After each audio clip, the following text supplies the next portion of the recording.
Also, do you guys see what I consider one of the greatest proofs of the global flood anywhere in the world out there? Do you guys see what I'm talking about? Yep. What do you see? Straight up and down walls and... Well, that's some of it. No. But what I was referring to is Red Butte. Red Butte? Oh, Yeah, right out there. You've got Red Butte Yeah, is right that there. it right there? Yeah. Whoa, blew a sandal. Little flip-flop.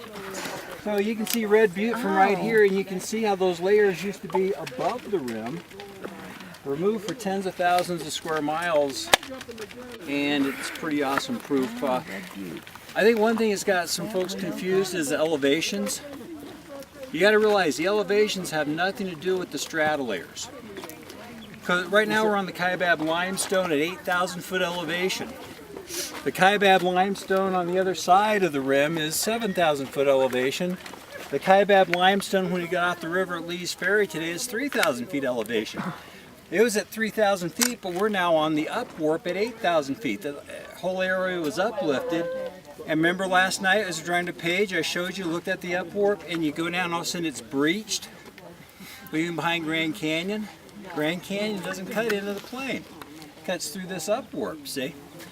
So all these things you can see from right here, the Coconino sandstone and all the proofs that it formed underwater, destroying the old earth beliefs of dry deserts, which is every time there's a sand dune or a sandstone layer, their interpretation is it formed in dry deserts over long ages of time, and more proofs are coming out all the time that they formed quickly underwater. Like the Coconino sandstone, it's found all the way up to Antarctica, and it's found over across the seas in parts of Europe. It was a worldwide layer.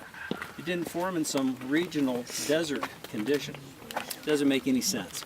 So anyways, I just love this spot. You've got the Bright Angel Canyon down below, and do you notice something about that canyon? What can you tell us about that canyon down there? It goes all the way down into the main chasm. There's no It gets down into the non-stratified schists and granites, which we consider to be the original creation rock. So again, the non-stratified layers were there originally. They were not on the surface. They were probably buried by up to 2 miles of sediments. The sediments probably shouldn't have been stratified in the original creation. The fountains of the deep erupted, windows of heaven came down, the flood lasted over 300 days, flood waters rose for 150 days, and then abated for 150 days. During the first 150, those fountains were erupting, and that 1.5 to 2 miles of topsoil was being eroded and eroded. When they started to abate, now those waters start laying down those sediments, but now the sediments are stratified out by grain size, weight, and density.